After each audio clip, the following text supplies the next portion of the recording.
siapapun yang akan jadi wali kota itu akan dibanding-bandingke. Ya, Iya. Ini istilah dibanding-bandingke. Iya, Karena dibanding-banding. sudah ada contoh beberapa wali kota sebelumnya. Ada Pak Jokowi, ada Pak Rudi, kemudian ada Mas Gibran. Iya.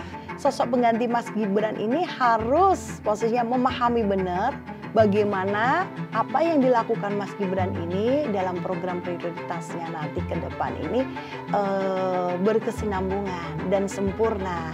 Kalau tongkat estafet ini berada di orang yang nggak tepat, ya nggak bisa sepadan dengan apa yang sudah dilakukan Mas Gibran selama ini.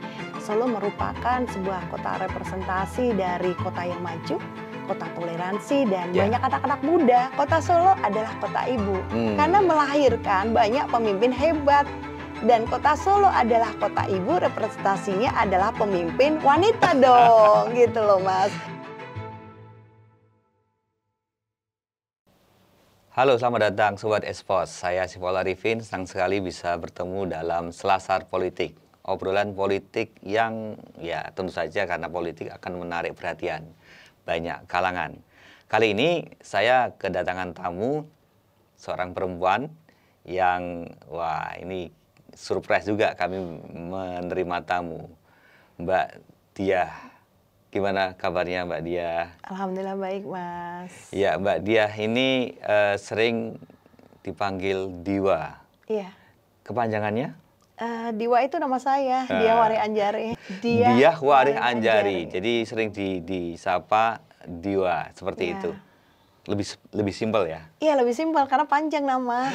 Ya Mbak Diwa ini sering muncul namanya di jagat perpolitikan Solo. Pada pemilu kepala daerah yang lalu sempat muncul juga namanya Mbak Diwa ini mencalonkan diri sebagai calon wakil wali kota. Tapi kemudian pada kali ini tadi saya mendengar Mbak Diwa ini mendaftar sebagai calon wali kota di Partai Gerindra dan PSI ya. Iya. Ya, jadi politikus walaupun sebenarnya bukan dari partai politik juga ya Mbak.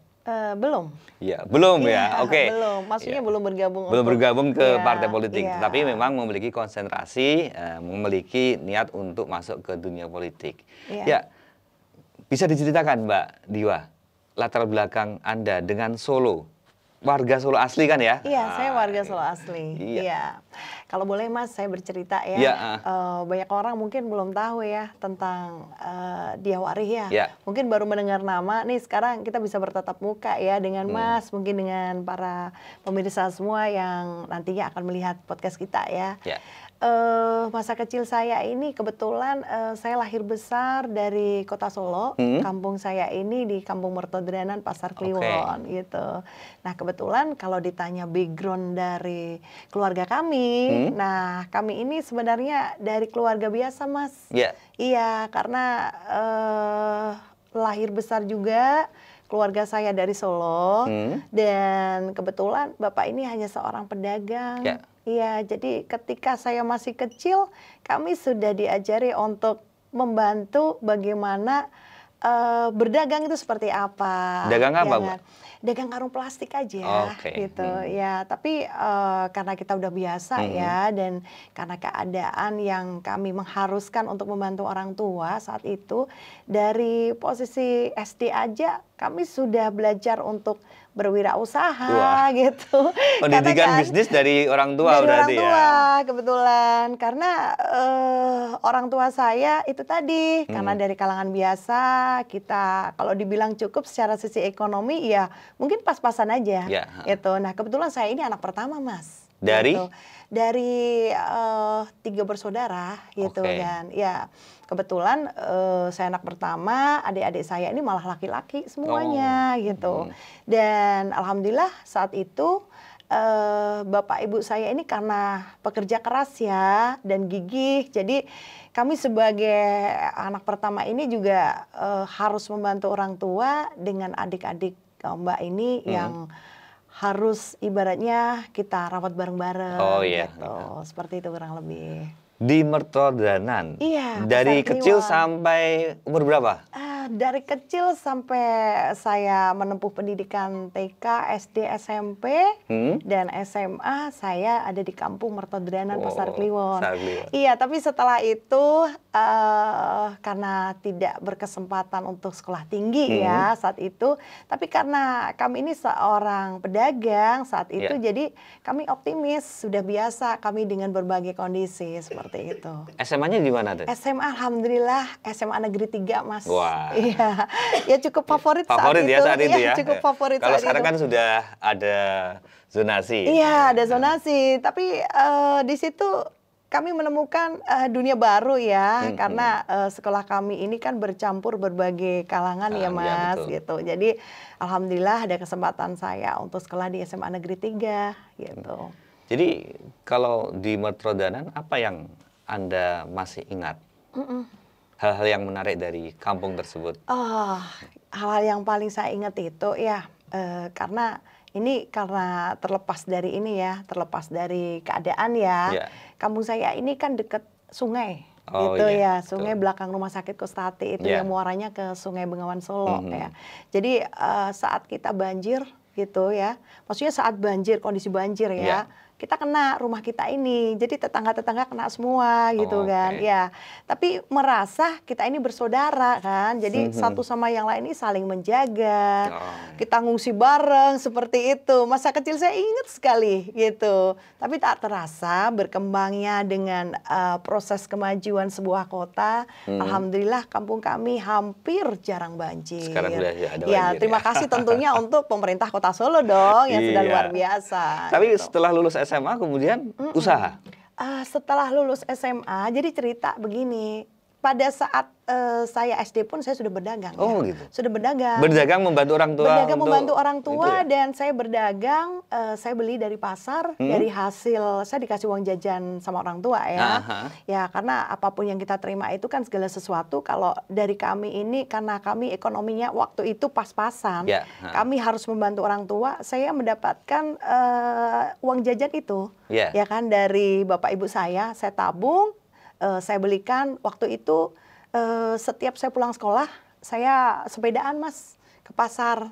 Pasar Gading waktu itu. Jual apa yang dijual? Jual makanan anak-anak, ciki, yang lain-lain, wafer lah waktu itu. Dan kami sudah jual ini ya, makanan seperti hongkoe, es yang dikuncir, es sirsat, kayak gitu, agar-agar gitu. Jadi kalau harus berangkat sekolah, saya pasti bawa barang dagangan itu ya ke sekolah-sekolah SD ya, sama-sama SD gitu kan. Nah itu pun terjadi sampai saat SMP juga, saya masih bawa barang dagangan. SMA sudah agak SMA, konsentrasi saya ke sudah studi. punya tabungan. Gitu.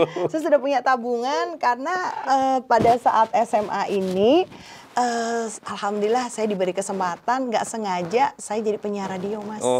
Iya, dan kebetulan saya sebenarnya awalnya nggak niat karena ada sahabat saya yang mengajak, ayo ada pembukaan penyiar remaja. Apa itu ya penyiar remaja gitu, salah satu radio FM ya. Disebut namanya dong. Namanya JPI, radio JPI. Orang Solo pasti kenal JPI. Iya, pasti kenal lah, karena legend juga ya pada saat kita masa ini ya, masa remaja ya. Dan waktu itu saya masih kelas 1 SMA, kami iseng-iseng kok keterima ya. Padahal saya nggak ada background untuk siaran itu kayak apa. Karena waktu itu diminta untuk ini Mas, beri sampel. Iya, beri sampel. Waktu itu ada kaset ya yang pita gunungan itu kan. Nah, saat itu saya beli satu kaset. Direkam? Iya direkam suara saya. Ternyata kok style dari suara saya ini diterima. Ada beberapa tahapan. Alhamdulillah bisa kerja. Jadi mentereng kita ini saat itu. SMA belajar sambil bekerja. Iya. Itu pada saat itu pasti wah orang melihatnya top banget ini. Iya, jadi artis ya. Banyak orang yang ngefan. Kadang kalau saat kita siaran ini dikasih makanan. Kadang waktu itu belum banyak foto ya. Jadi fansnya itu orang melihat karena hanya dengar suara aja. Ya alhamdulillah cukup banyak fans juga saat itu. Gitu. Jadi masa kecil yang penuh dengan apa ya aktivitas bisnis membuat setelah lulus berbisnis. Iya, berbisnis Atau itu malah ceritanya. penyiaran itu dilanjutkan? Iya, sebenarnya karena keadaan dan kebutuhan ya. Saya jadi penyiar radio saat itu kelas 1 SMA, kelas 2 SMA, kelas 3 SMA. Saya masih jadi penyiar radio. Oke. Nah, setelah SMA saya mencoba untuk ikut ya. Waktu itu tes ini ya, kayak UMPTN kayak Oke, gitu ya. ya. Nah, alhamdulillah saya diterima di salah satu perguruan tinggi gitu kan. Negeri ya. Tapi ibu saya nggak boleh, bapak saya nggak boleh sekolah. Nangis saya mas saat itu. Aduh kok nggak boleh ya. Padahal saya ini cukup punya banyak prestasi. Oke, Karena di sisi saya sudah berdagang, istilahnya sudah tahu ya, oh cara cari uang seperti ini gitu. Sisi lain saya udah ini mas berorganisasi gitu kan. Organisasi di SD juga, SMP juga, SMA juga. Kami gabung di kegiatan ekstrakurikuler saat itu pramuka. Iya pramuka dan kebetulan saya terpilih selalu menjadi ketua. Iya ketua regu dan saat itu kan ada nih ya lomba-lomba kayak gitu kan dan alhamdulillah waktu SMA saya jadi salah satu ketua dan peserta dari Remuna Nasional di 97 Cibubur ya gitu. Nah kurang lebih seperti itulah kisahnya. Tapi waktu saya nggak keterima nih balik ke tadi pertanyaan ya saya nangis. Kok saya nggak boleh sekolah nih gitu kan. Tapi ibu saya berpesan, ojo sekolah dong adik-adikmu durung rampung kabeh. Nah bahasa Jawanya belum boleh saat itu. Ya shock sih saat itu. Tapi saya besarkan hati. Saya tahu diri ya mas, karena saya merasa saya anak pertama. Saya harus bantu orang tua gitu kan. Dan kebetulan saat itu adik-adik saya memang butuh ini ya, butuh secara sisi selesai sekolah lah untuk biayanya biar tuntas gitu kan. Ibu sama bapak itu bukan hanya menyekolahkan saya dan adik-adik saya walaupun saya membantu. Tapi karena beradik ibu juga masih dalam keadaan pas-pasan, kami juga membesarkan keponakan-keponakan kami juga untuk biaya sekolah ditanggung dari pihak kami. Jadi setelah lulus kemudian kemana? Setelah lulus saya sempat belajar kayak D1 tapi hanya seperti kursus kayak gitu ya. Saya ambil waktu itu tourism ya, tourism karena saya berpikir mungkin saya bisa nyambi jadi guide. Kalau ketika saya sudah cukup uang, saya bisa sekolah sendiri gitu kan. Saya mencoba itu gitu kan. Ya tapi mungkin belum ini ya, belum rezeki ya untuk saya berjenjang sekolah tinggi gitu kan. Tapi alhamdulillah saat itu saya berbesar hati, saya harus mampu karena saya punya pengalaman walaupun saya berdagang, saya harus menjadi seorang entrepreneur gitu kan. Jadi entrepreneur yang digeluti saat ini apa? Banyak mas. Apa? Berkembang. Kalau sektor ditanya, apa ini yang kalau ditanya sektor, alhamdulillah ada sektor kita di dunia perdagangan barang dan jasa, ada sektor kita di dalam istilahnya terlibat dalam satu perusahaan law firm, ya kan? Ada kita juga di perusahaan badan usaha pelabuhan, ada beberapa sektor lah mas. Waduh, ada law firm juga padahal tadi saya sekolah hanya sekolah gitu. Iya, tapi karena mungkin ya hubungan baik. Nah, kenapa kok Mbak bisa ini ya, istilahnya ada beberapa perusahaan yang mungkin berbeda dalam beberapa bidang gitu. Karena satu mas, saya belajar dari pengalaman saya kecil. Ternyata berdagang itu kan butuh skill untuk komunikasi yang baik. Dan skill komunikasi itu bukan hanya pada saat bangku sekolah. Tapi pada saat bangku sekolah ini saya sudah jadi penyiar radio. Lah itu bekal saya. Ya tidak hanya punya radio dong. Pada waktu SD ketika itu berdagang dulu, berdagang dulu. Itu kan pelajaran yang paling penting itu. Iya. Tapi kondisinya adalah ternyata ketika kita punya jiwa entrepreneur, tapi alhamdulillah mungkin kami bisa bergaul dengan siapapun di situ dan alhamdulillah juga pengalaman penyiar ini sangat membantu saya dalam hal komunikasi. Iya. Ya. Dunia usaha, komunikasi, perpaduan yang sangat pas ya. Iya, karena itu seimbang. Karena ketika kita ini hanya mempunyai skill jiwa pedagang tanpa skill komunikasi nggak bisa balance, mas. Karena ending dari sebuah usaha itu adalah hasil. Hasil itu dikarenakan kita ini market. Pasti kan ada market dong. Semua bidang apapun pasti ada market gitu. Soft skill yang harus dikuasai. Iya, yang harus dikuasai gitu. Jadi macam-macam bisnis sudah dirambah, kemudian mau masuk politik. Wah, ini yang menarik ini. Aduh. Biasanya orang yang masuk politik itu kan latar belakangnya macam-macam ya. Iya. Karena memang dia merintis dari bawah, kemudian atau dari birokrasi, Iya, kemudian iya, loncat iya. ke politik, atau dari dunia usaha ke politik. Sebenarnya begini ya, saya jawab satu persatu Ya. ya. Jadi kalau untuk tadi, kenapa kok saya berdagang? Karena keadaan ekonomi. Orang Oke. tua saya berdagang dari kecil ya.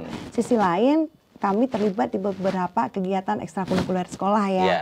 Kami ada organisasi bukan hanya di sekolah, tapi waktu itu zaman di kampung tuh kan ada Karang Taruna kayak Ya, gitu. Saya sudah jadi remaja masjid. Saya masuk ke Karang Taruna karena Ya. belum banyak organisasi kan Ya, waktu betul. kami masih kecil kan gitu. Nah, disitulah dari kami dikirim menjadi peserta Remuna Nasional, teman saya jadi banyak itu ya. Banyak dari berbagai beberapa wilayah terjalinlah komunikasi yang baik. Nah, pada saat itu kenapa kok ditanya politik? Karena saya melihat dengan bekal saya ini, saya pernah dagang, saya pernah menjadi seorang marketing juga di salah satu perusahaan. Dan bahkan di perusahaan itu kami mendapat beberapa penghargaan luar negeri gitu kan. Penghargaan apa? Penghargaan kan kita dulu saat saya setelah lulus SMA, Ya. sempat kursus. Nah, habis itu kami bergabung di dalam satu perusahaan asuransi. Alhamdulillah kami mendapat beberapa penghargaan. Ya, MDRT namanya di dalam dunia asuransi ya. Dan itu ditempuh dalam jarak sekian bulan aja kami sudah dapat penghasilan lumayan, Mas. Ya.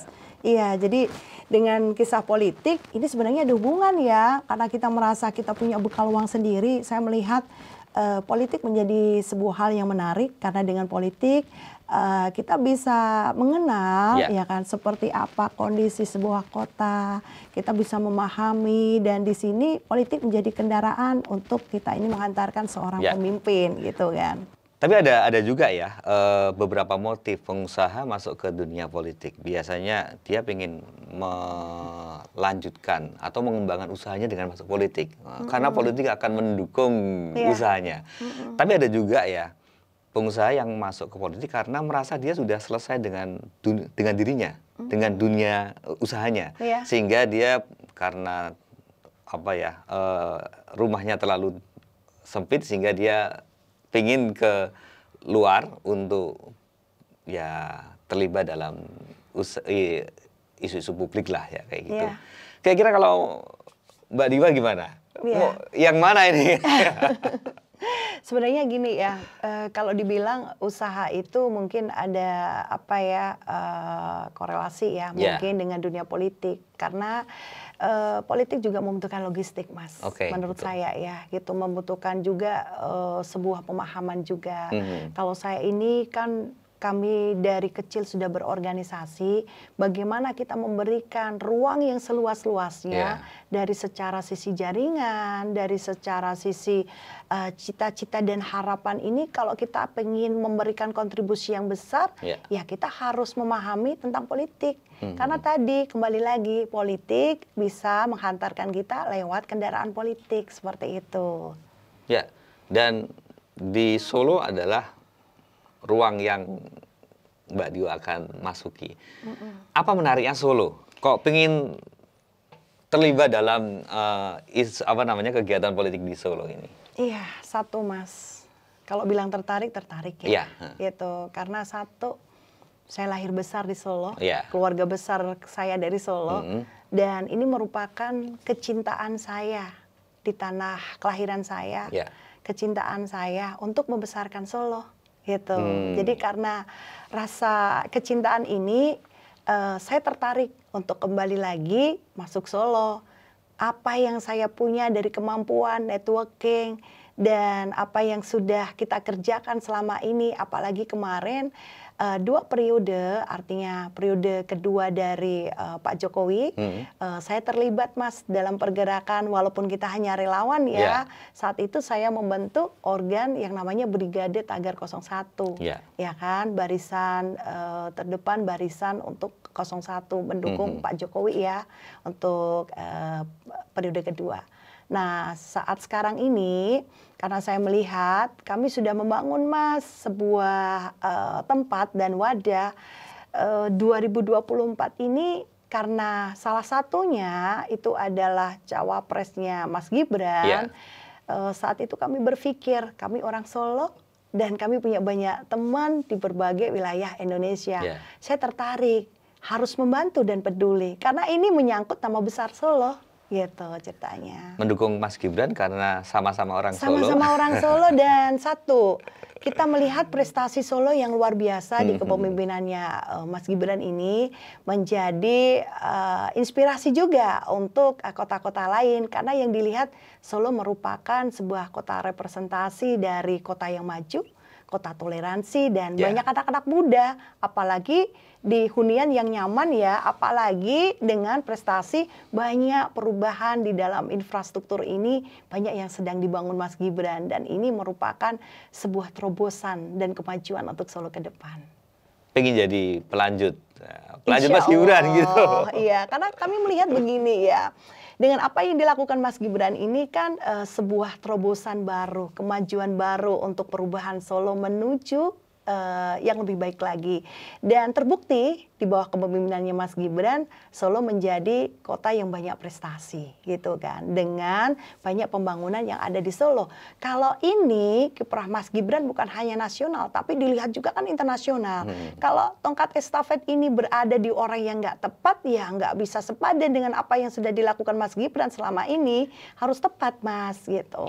Harus tepat. Lah sekarang saya ingin penjelasan. Apa yang menurut Mbak Diwa bahwa saya adalah orang yang tepat menjadi pelanjut kepemimpinan yang sekarang? Iya, begini. Belajar dari kondisi ya. Kenapa saya kok beberapa tahun kemarin berkiprah di Jakarta gitu ya. Saya ini awal bermula dari rasanya orang yang balik lagi ya ke background dulu ya gitu sebelum tadi ke jawabannya pertanyaan yang diberikan sama Mas. Satu, kita ke Jakarta itu dalam hal belajar, berbisnis, menjalin relasi, network kayak gitu kan, dan mengukir prestasi dan mengukir juga perjuangan menghantarkan putra terbaik bangsa. Alhamdulillah di 2024 kemarin pilihan kami yang kita berjuangkan ternyata sebagai pemenang dalam kontestasi Pilpres di 2024. Alhamdulillah Pak Prabowo dan Mas Gibran akan dilantik ke depan. Nah ini sebuah kebanggaan dan juga perjalanan sejarah gitu. Dan sisi lain saya pernah Mas, waktu itu saya nyalon sebagai wakil ya gitu. Walaupun pada saat 2020 kemarin belum terpilih, tapi kami mempunyai optimis saya harus banyak belajar nih. Karena kontribusi terbaik yang akan kita berikan ini tidak cukup dari kita belajar di Solo aja. Harus banyak belajar di berbagai wilayah Indonesia, khususnya di ibu kota negara ya, gitu. Kurang lebih seperti itu. Kalau dibilang orang yang tepat, sosok pengganti Mas Gibran ini harus posisinya memahami benar bagaimana apa yang dilakukan Mas Gibran ini dalam program prioritasnya nanti ke depan ini berkesinambungan dan sempurna. Dan di sini perlu peran bukan hanya sebagai politikus, tapi perlu juga bekal yang dipunya ini adalah seorang marketing, seorang entrepreneur dan network yang bukan hanya sisi dari daerah aja ataupun sekitar Solo Raya aja, tapi kiprah nasional dan internasional seperti itu. Jadi Anda sudah melihat ini untuk mendapatkan posisi politik atau jabatan politik harus memiliki pengalaman-pengalaman, tidak hanya pengalaman politik saja ya, tapi juga komunikasi, lobby, dan macam-macam kayak gitu. Iya, karena kalau tidak mempunyai kemampuan yang ini menjadi sebuah sinergi dari kemampuan kita ini tidak akan menjadi sempurna. Apalagi kondisinya Solo ini sangat istimewa kotanya dengan banyak prestasi, dan di Solo itu telah melahirkan para tokoh nasional besar, para pemimpin yang sudah menduduki penjabat jadi presiden, dan ini pun wali kota kita juga besar. Artinya sebuah sejarah di Republik ini Mas Gibran dari seorang wali kota menjadi wakil presiden dan representasi dari milenial. Itu yang menjadi ketertarikan kami bahwa insya Allah gitu kan. Karena dengan kemampuan apa yang kita sudah punya dan network ya, khususnya network Mas. Tanpa ada network nggak akan maju sebuah kota itu. Iya. Network. Bicara soal network. Biasanya orang kan kalau misalnya mencalonkan diri dalam sebuah kontestasi politik, mereka juga harus butuh selain butuh effort juga ada modalnya lah. Iya dong. Modalnya tidak hanya soal politik tapi juga lain-lain, termasuk uang, kemudian modal sosial juga dan sebagainya. Kira-kira yang Mbak Diwa sudah siapkan gimana nih? Iya, kalau kita ditanya Mbak Diwa siap nggak untuk maju, untuk masuk ke dalam Pilkada Solo 2024? Kalau pernyataan saya siap lahir batin. Karena hari ini Mas, ya, kami sudah melakukan pengambilan formulir dan sudah kita siapkan itu. Dan besok pagi sudah akan kita kembalikan. Itu bukti keseriusan saya. Bahwa kalau ditanya Partai kita serius Gerindra gitu. Iya. Dan ke PSI. PSI juga itu ya. Kenapa Anda memilih partai itu? Ya, karena mempunyai sebuah hubungan chemistry dalam kisah perjuangan yang sama. Dan kita berjuang sama-sama di kontestasi Pilpres kemarin itu adalah bersinergi, bukan hanya antar relawan ataupun antar ormas ya, tapi dengan baik itu dari teman-teman jajaran dari pengurus partai untuk ini ya pengurus daerah ya, dan wilayah bahkan di pusat seperti itu. Karena Gerindra dan PSI ini adalah tempat buat saya gitu, karena kisah chemistry tadi Mas. Dan sisi lain kami memilih PSI dan Gerindra ini merupakan ke depan kita yakin akan besar juga, begitu. Dan modal sosial yang dimiliki oleh Mbak Diwa gimana? Ya, modal sosial karena tadi ya cerita berawal dari kita ini sejak kecil. Masa kami sejak kecil ini pas-pasan aja dan mungkin bahkan dibilang sulit ya gitu. Dari modal sosial ini saya melihat ketika saya ini sudah berada di posisi saya sekarang ini, saya sebagai seorang entrepreneur, saya sebagai seorang aktivis, saya sebagai seorang pegiat sosial, dan bahkan pun terlibat dalam kegiatan politik ya. Itu mungkin bekal kami cukup Mas. Karena politik juga harus ada logistik dong. Kalau orang mau nyalon, kalau bukan dari background pengusaha, ya pastinya berhubungan dengan logistik ya. Nah kembali lagi kita harus menyiapkan itu juga dalam arti karena kita juga punya yayasan. Saya kebetulan punya yayasan Mas, namanya Diwa Foundation.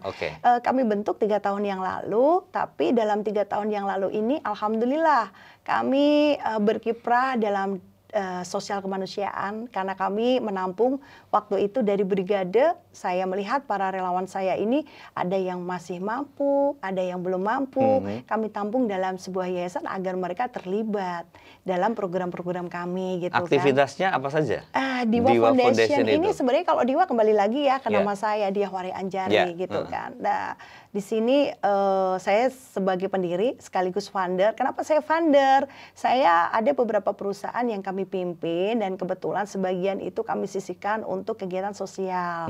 Di situ aktivitasnya satu tentang dunia sosial, ya kemanusiaan. Pastinya berbagi dong terhadap orang yang nggak mampu. Kita peduli terhadap apa yang ada di sekitar kita gitu. Dan kami bukan hanya di dunia sosial kemanusiaan aja, tapi kami menyentuh juga sosial untuk pendidikan juga, ekonomi juga, dan bidang keagamaan juga, olahraga. Jadi banyak bidang yang sekarang ini kita sudah bersinergi dengan beberapa relasi kami, termasuk dalam hal peningkatan ekonomi untuk bagaimana UMKM dan tentang kesejahteraan ini kami melahirkan program-program yang akan membantu teman-teman dan khususnya masyarakat bukan hanya Solo tapi ada berbagai wilayah di Indonesia. Jadi aktivitas di bidang sosial kemanusiaan bisa jadi modal sosial juga dong? Iya betul ya. Karena kalau untuk kita berbicara modal sosial ya, pastinya hubungan kita dengan masyarakat dong. Ya itu sebuah chemistry ya. Dan saya memulai ini bukan karena momentum pilkada ya, bukan. Kan kadang-kadang ada kecurigaan ya. Bukan. Kalau momentum pilkada mungkin dalam waktu paling beberapa bulan ya. Tapi ini sudah sejak kecil Mas sebenarnya ya. Sudah ketika kami menjadi seorang pedagang walaupun hanya kecil ya.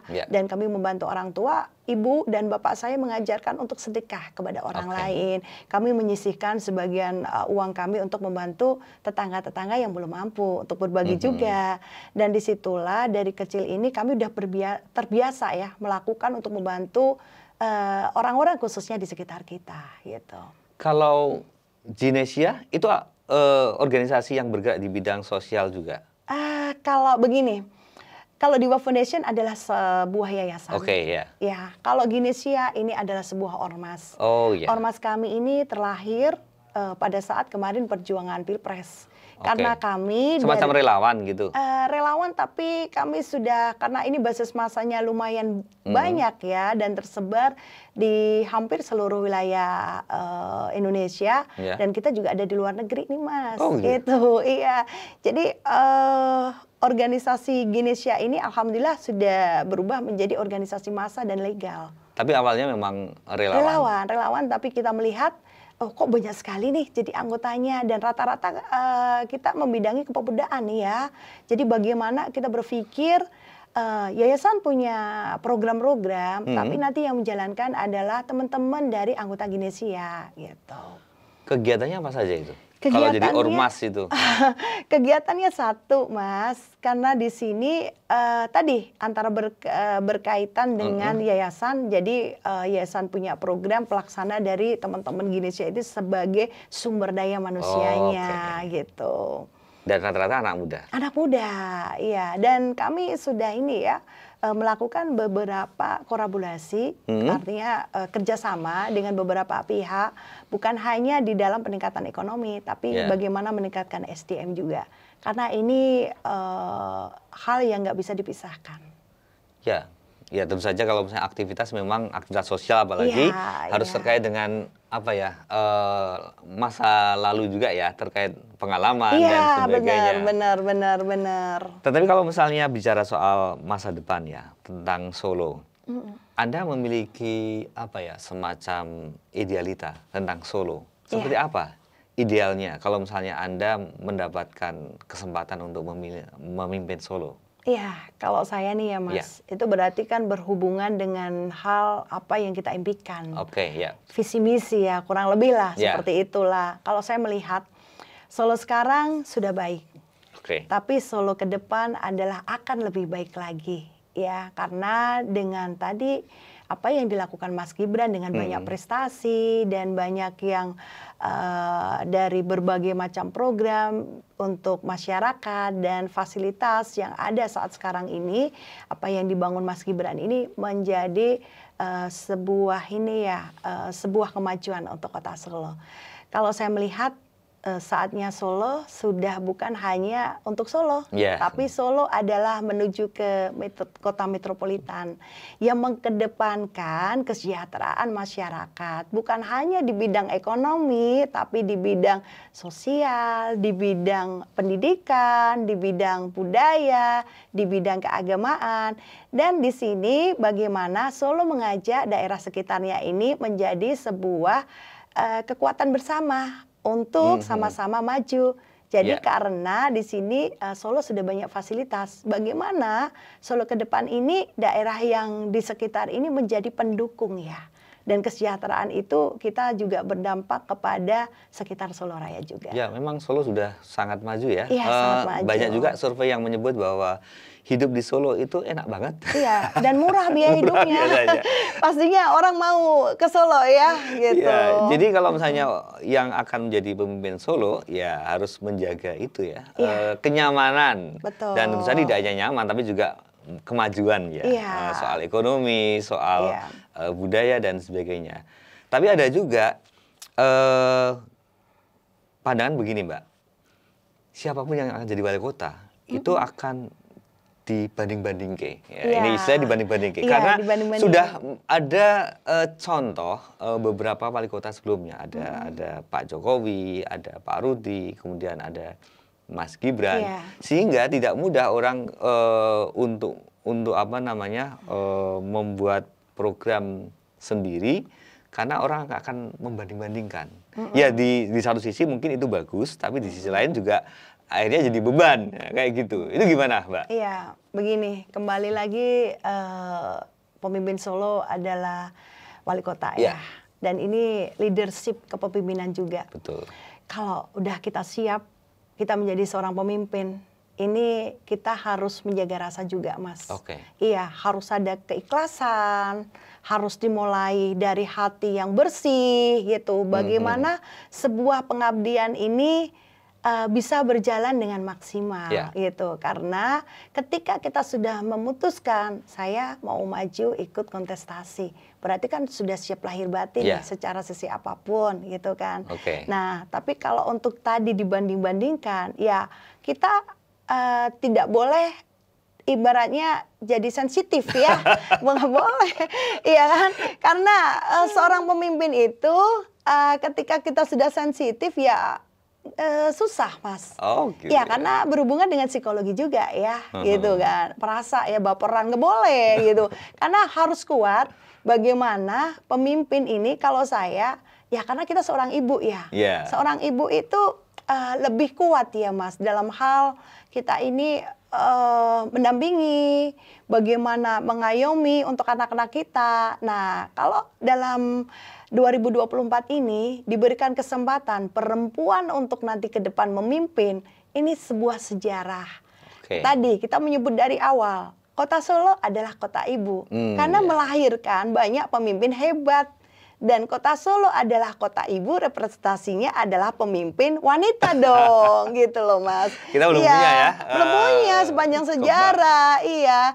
Dan ketika ini kita diberi kesempatan, ya pastinya akan maksimal. Dan tadi memasuki untuk era ke depan ini, Mas, bagaimana juga peran kita ini bisa bersinergi bukan hanya dari hubungan antar wilayah, tapi bagaimana kita menjaga ya kan kita dengan masyarakat, karena masyarakat adalah kekuatan kita, masyarakat adalah aset yang bukan menjadi beban, tapi bagaimana hubungan ini menjadi sebuah hal yang bisa kita sama-sama maksimal dalam hal kontribusi bersama. Karena kita tidak bisa, Mas, tidak bisa sendiri. Masyarakat punya peran seperti itu. Mbak, ketika Anda sudah memutuskan untuk masuk ke dunia politik, tentu saja ada banyak hal ya yang mungkin agak keteteran, soal bisnis, soal keluarga dan sebagainya. Dulu pada waktu Anda menjadi relawan pada pemilu-pemilu sebelumnya, pasti tahu kan kesibukannya sebagai relawan. Nah, sekarang maju sendiri ya, seperti itu. Tentu saja beda ya, beda seperti sekali. itu. Langsung untuk kepentingan apa ya, membawa nama sendiri dibandingkan dengan orang lain kan akan beda. Gimana, Mbak? Bisa menceritakan aktivitasnya, kesibukannya sejauh mana itu? Iya, kalau saya ini kembali lagi kodrat saya sebagai seorang wanita dan seorang ibu ya. Jadi saya melihat prioritas pertama itu adalah keluarga, karena kita masih punya anak-anak ya, dan itu tidak boleh ditinggalkan ya, tetap prioritas. Tapi karena nanti ketika kita sudah menjadi pemimpin, kita milik banyak orang, Mas, semua warga masyarakat di Kota Solo khususnya gitu.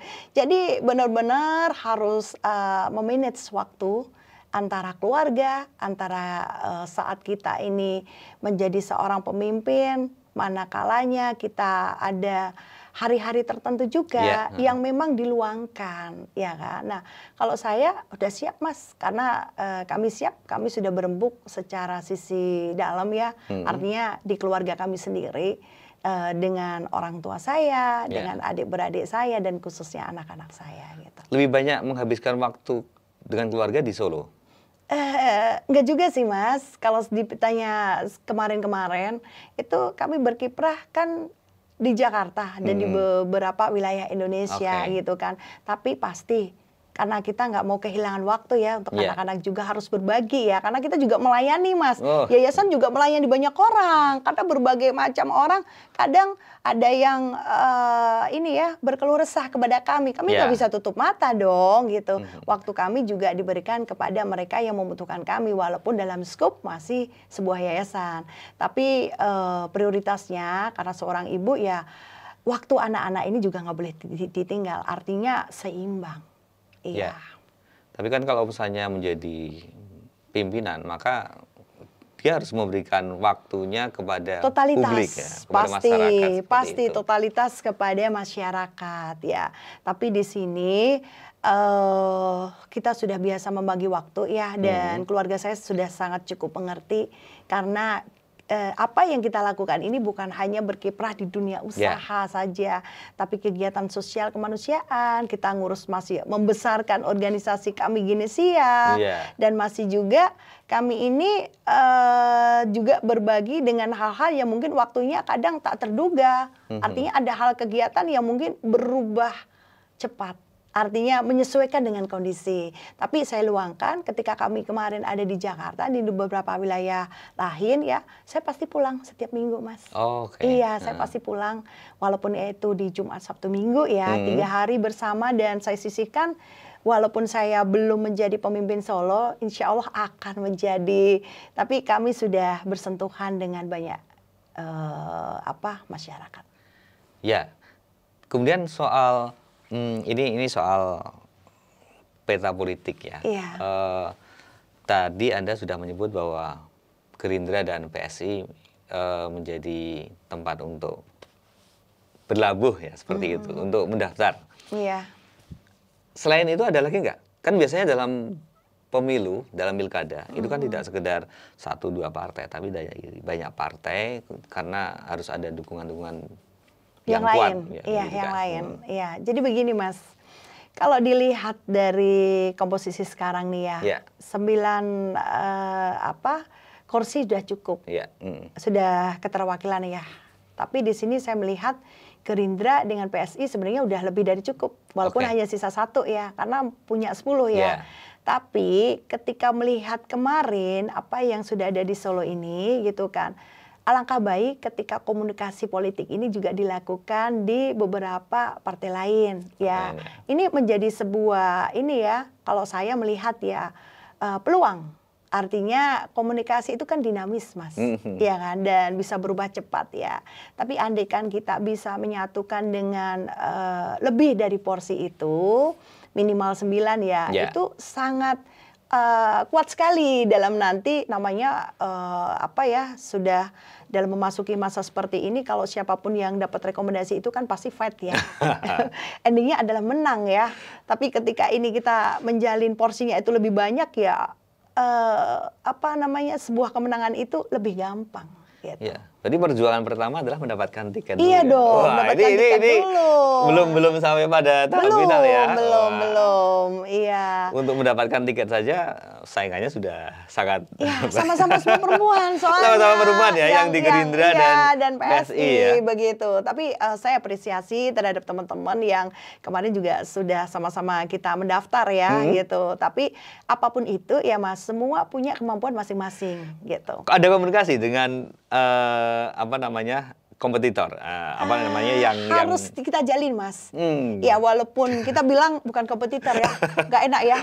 Partner lah ya, karena sama-sama di dalam partai yang sama. Partai yang sama ya. Iya, itu para teman-teman kita. Siapa yang mendapatkan siapa yang mendapatkan tentunya satu Mas.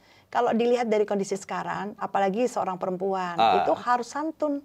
Karena ini Solo, berbeda ya. Bagaimana ini kita gandeng sebenarnya ya. Tapi semua punya kemampuan masing-masing. Ya bagaimana kemampuan ini semaksimal mungkin. Ya kalau saya akan all out. Gitu. All out dalam arti seluruh kemampuan kami ya untuk tiket ini ya sebuah perjuangan ya. Tapi insya Allah ketika kami sudah ada pengalaman dari yang 2020 kemarin gitu, pernah ya, caranya seperti itu. Pastinya itu buat kami bukan hal yang baru gitu. Ya. Jadi kita tinggal meneruskan ini sebenarnya, meneruskan komunikasi politik bagaimana menguat. Gitu. Ya, Sobat Expos, jadi yang mendaftar di Gerindra dan PSI, sama seperti yang dilakukan oleh Mbak Diwa adalah ada Mbak Sekar Tanjung dan Mbak Astrid Widayani ya. Jadi 3 perempuan yang sama-sama mendaftar di partai yang sama. Sekarang tinggal menunggu saja bagaimana nanti hasil akhirnya bagaimana. Jadi komunikasi dengan ketiganya pernah dilakukan? Kalau dengan Mbak Sekar, saya komunikasi baik ya. Kalau dengan Mbak Astrid, saya hanya bersapa karena belum mengenal ya. Hanya bersapa di satu kegiatan. Oh, di satu kegiatan ya. Wah, menarik sekali. Yang penting ada perempuannya itu. Iya. Karena di mana-mana kan sudah jadi jamak ya, mengapresiasi perempuan, keterlibatan perempuan dalam dunia publik ya. Dan di Solo belum pernah terjadi, belum pernah ada wali kota atau wakil wali kota. Betul, iya. Tapi maaf, Mas kan di sini laki-laki. Kita ini yang daftar perempuan ya, harus support loh Mas. Oh iya, pasti dong.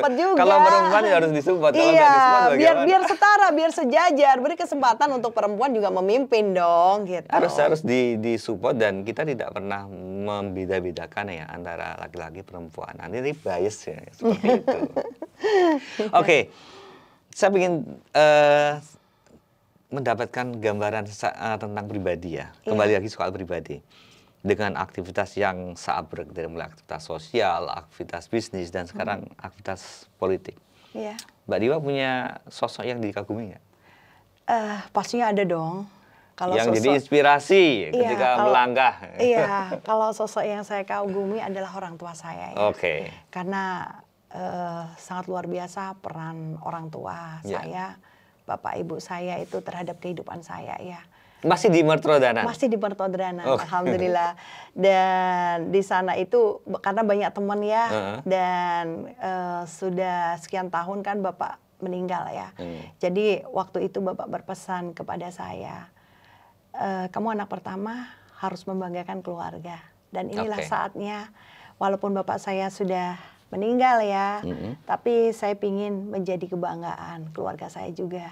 Bahwa di sini bukan hanya orang tua saya, tapi anak-anak saya pun juga menjadi bagian dalam kehidupan saya. Saya juga ingin jadi kebanggaan anak-anak saya juga.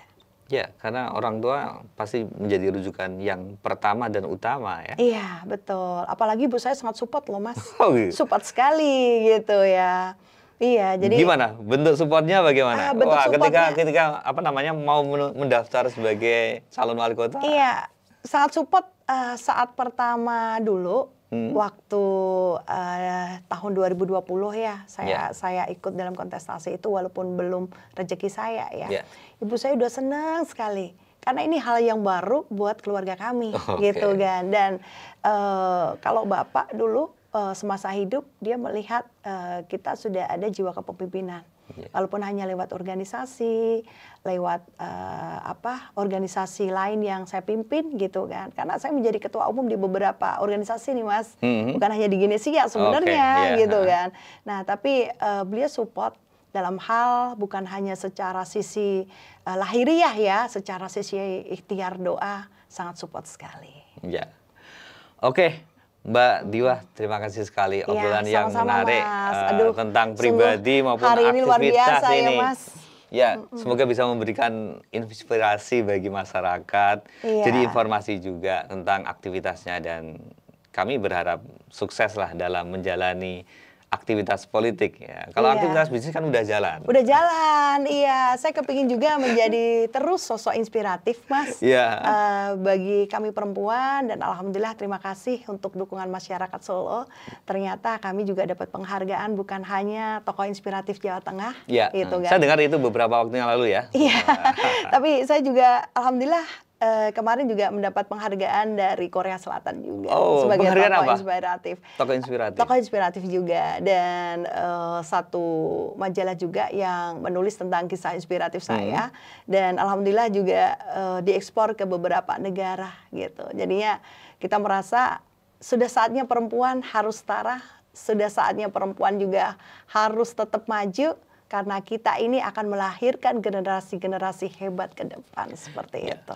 Oke, terima kasih Mbak Diwa telah hadir di studio kami dan Sobat Expos, demikian obrolan saya dengan Mbak Diah Warih Anjari yang berminat untuk masuk ke dunia politik. Kita akan menunggu perkembangan politik itu kan dinamis banget, detik per detik kayak gitu bisa berubah dan semoga acara ini bisa memberikan inspirasi dan informasi kepada Sobat Expos yang berbahagia.